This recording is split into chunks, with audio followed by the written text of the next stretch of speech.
Why do you begin with such fire, only to watch it fade in the quiet days that follow?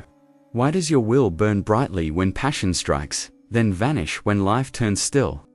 You tell yourself that this time will be different, that you'll finally stay consistent, that you'll show up every day, no matter how you feel, but then the morning comes heavy, your mind foggy, and the voice inside whispers, "Not today." You start strong and end scattered, chasing motivation like smoke, believing it's the fuel you need. Yet every spark you light burns out the same way, fast, bright, gone. The truth is not that you lack discipline, but that you mistake emotion for commitment. You're chasing the flame, when what you need is the forge. Long before the name Musashi became legend, there was a restless young man lost in the echo of his own ambition. He trained furiously, obsessed with mastery, desperate to prove his strength to a world that did not yet know his name. He won duels easily, but the victories were hollow, sharp in the moment, fading like echoes after a storm. At night, he would stare into the reflection of his sword and feel the weight of his inconsistency. He was brilliant in flashes, unstoppable for hours, then distracted for days. His mind, like his blade, was sharp but unsteady. One morning, after a short-lived victory, Musashi walked through a village nestled at the edge of a forest. His body was strong, his name beginning to spread, but his spirit was uneasy. A monk sweeping temple steps caught his eye. The man moved slowly, methodically, as if each stroke of the broom was its own meditation. Musashi stopped and asked, half irritated, "Old man, why waste your time on something so dull? Don't you tire of such meaningless repetition?" The monk smiled, not with pride, but with peace. "When I sweep the dust," he said softly, "I also sweep my mind." Those words struck Musashi harder than any opponent's blade. The monk continued sweeping, the sound of straw against stone, rhythmic, steady, endless. For the first time, Musashi noticed something strange. There was no restlessness in the monk's motion, no rush to finish, no desire for recognition. It was discipline without tension, effort without strain. Days passed, and Musashi returned to watch. The monk repeated the same motions every morning, without fail, rain or sunlight, fatigue or ease. His rhythm never changed. Musashi began to feel the weight of his own inconsistency pressing on him like armor he could not remove. He trained in bursts, chasing perfection, and each time he stopped, he fell further behind. His victories had sharpened his ego, not his spirit.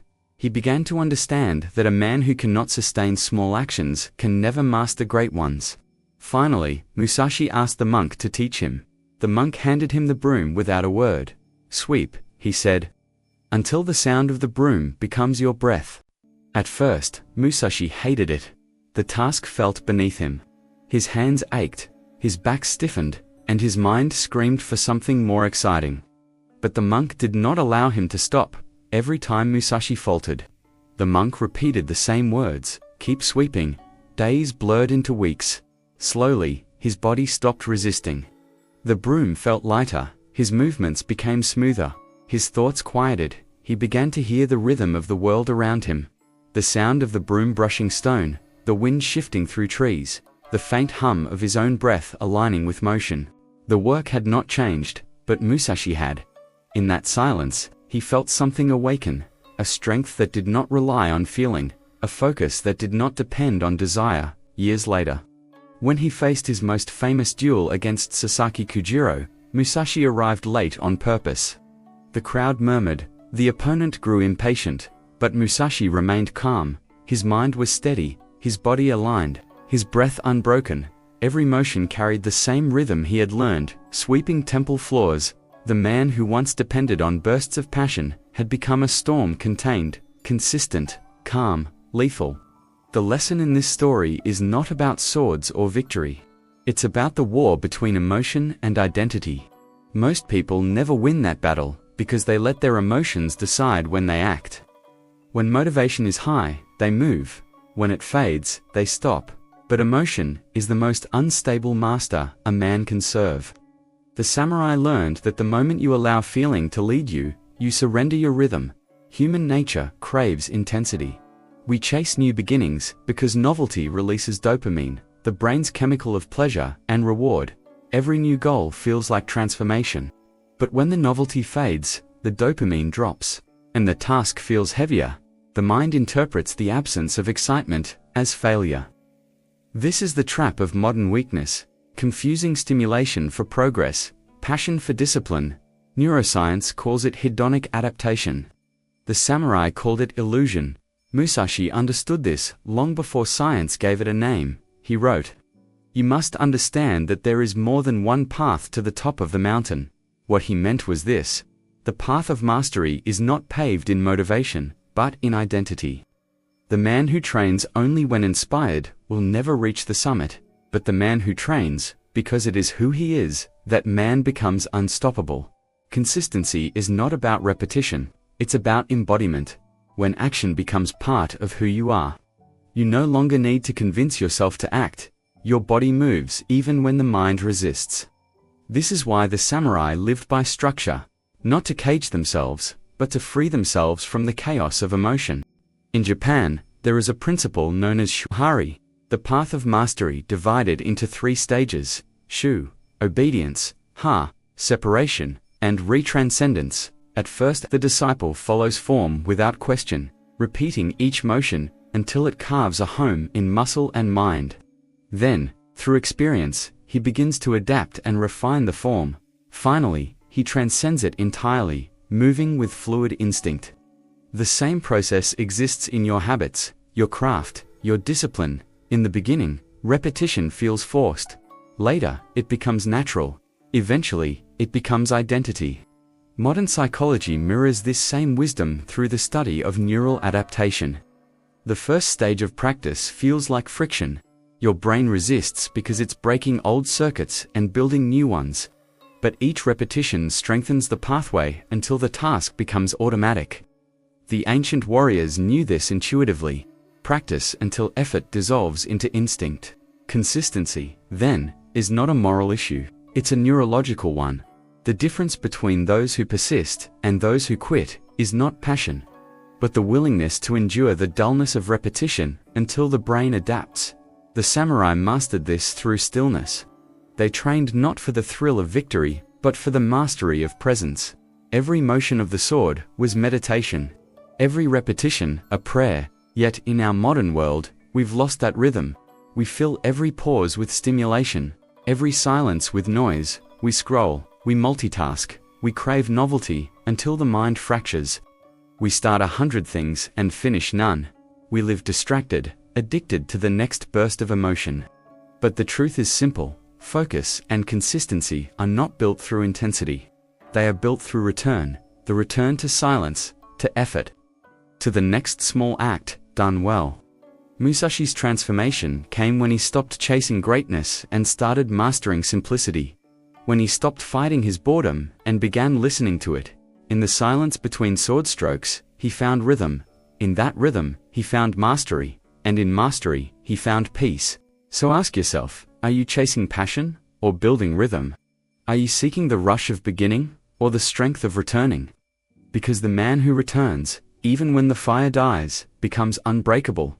That is what Musashi learned, sweeping temple floors, that repetition is not the death of creativity. It is the birthplace of mastery. You must be willing to stand in the silence long enough to hear your own rhythm emerge. Musashi's story reveals something essential about human nature, that inconsistency is not weakness, but noise. The mind is not unfocused because it lacks strength. It is unfocused because it is overstimulated. Every distraction, every emotional impulse, every flicker of craving pulls the spirit in another direction. You cannot stay consistent when your inner world is divided. You cannot commit to a single path when every moment offers 100 exits. We were not built for constant stimulation.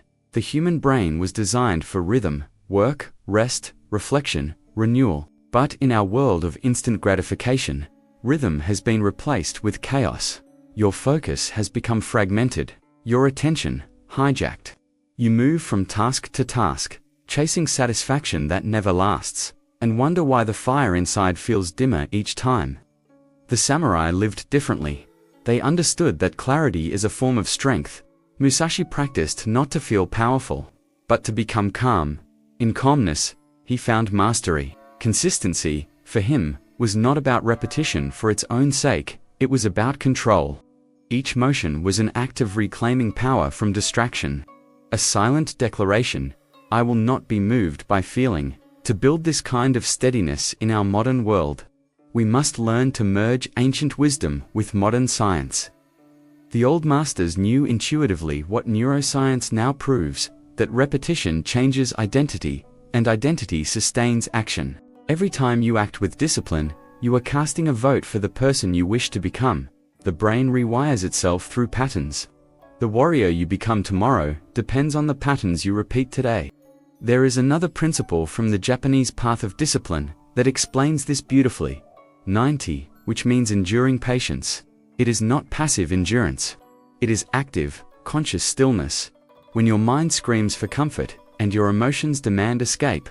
90 is the space between impulse and action. Modern psychology calls this response inhibition. The moment your prefrontal cortex overrides your craving circuits and reclaims control.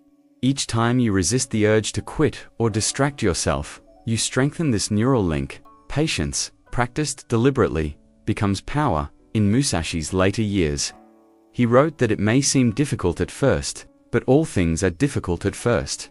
This was not merely advice, it was an observation of life's natural law. The beginning of any discipline feels heavy because the mind resists change, but consistency transforms resistance into rhythm, and rhythm into identity.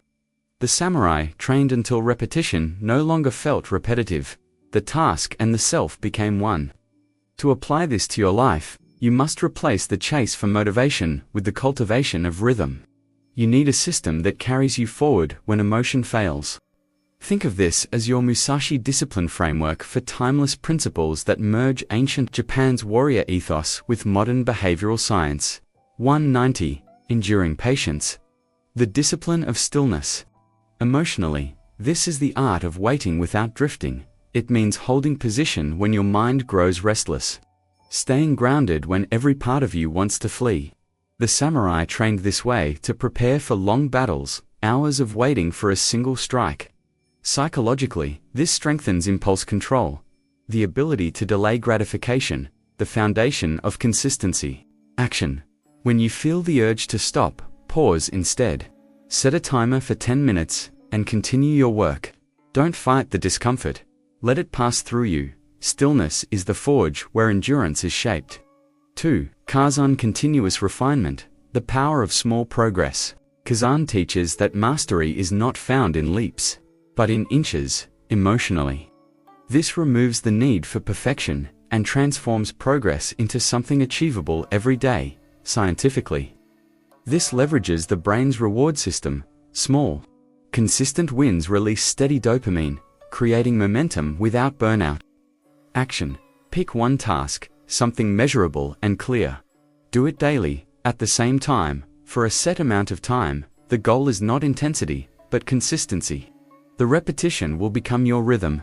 3. Mushin no mind, the flow of focus. Mushin is the warrior's ultimate state. Pure presence without distraction, action without hesitation. It is not the absence of thought, but the absence of conflict between thoughts. Neuroscience calls this the flow state, where skill and challenge merge.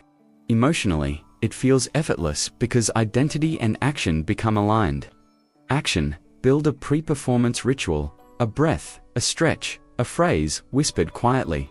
Let that ritual signal your mind that it is time to focus. Over time, the ritual becomes the switch that turns distraction into flow. For Fiducian, immovable mind calm in the chaos. Fiducian is the unshakable spirit, the warrior who remains steady even when the world trembles. Emotionally, this means not attaching your effort to results. It means continuing your practice, whether you are winning or losing. Psychologically, this mirrors emotional regulation, the ability to experience emotion without letting it dictate behavior. Action. When setbacks come, and they will breathe once, deeply, before reacting, name the emotion silently. Observe it without judgment, then continue your motion, as if the emotion never occurred. That breath becomes your armor. Through these 4 pillars, your discipline becomes self-sustaining. You no longer depend on motivation, because you have replaced emotional energy with structural rhythm. You stop asking, "Do I feel like it today?" and start saying, "This is what I do." You stop identifying as someone who tries to stay consistent and begin living as someone who simply is. Musashi's greatness was not built in moments of glory. It was built in silence, in the slow repetition of small acts done without emotion, without pride, without the need for reward. He swept, he trained, he breathed, he refined, and through that repetition, he became one with his practice. The world today moves fast and praises the loud. It rewards the quick start, not the quiet persistence. But true power grows in silence. Discipline is not found in the fire of beginning. It is found in the endurance of the middle. The man who can keep moving when excitement fades has already won half his battles. The one who keeps his rhythm when life grows heavy becomes unbreakable. Musashi once said, "Today is victory over yourself of yesterday. Tomorrow is your victory over lesser men." That is the truth of consistency. It is not about doing more than others, but about doing more than your former self. When you train your mind to return again and again, the path becomes your nature. So when you find yourself drifting, when the mind tells you that you are tired or that it doesn't matter, remember the monk sweeping the temple floor. Remember the sound of the broom on stone, the slow rhythm that became the heartbeat of mastery. Every stroke was a return to presence. Every repetition was another step toward freedom. Consistency is not about never falling. It is about returning without delay. You do not need motivation to act. You need identity to anchor you. You are not the fire that burns fast. You are the mountain that endures every storm. When the noise of the world grows too loud, when distraction pulls at your edges, return to your breath, return to your rhythm, sweep the floor again. Write one more sentence, lift one more time, sit one more moment in silence. These small returns will build the foundation of something unshakable. Because the truth is simple, passion will abandon you, motivation will betray you, but discipline, when built correctly, will never leave. It will hold you steady through every storm, through every season of doubt. Stay in the rhythm, train with patience, build quietly, because one day, without realizing it, you will look back and see that what once felt like struggle has become your nature. And that is when you will understand what Musashi meant. That mastery is not about winning duels, it is about mastering yourself. The man who can act without emotion, who can stay consistent without fire, who can find rhythm in repetition, that man has already won the greatest battle of all. When this lesson settles in your bones, you'll no longer chase focus, you will become it. You'll stop searching for the right moment, and realize that every moment is the right one. Return, breathe, begin again, every day, every breath. That is the Musashi discipline.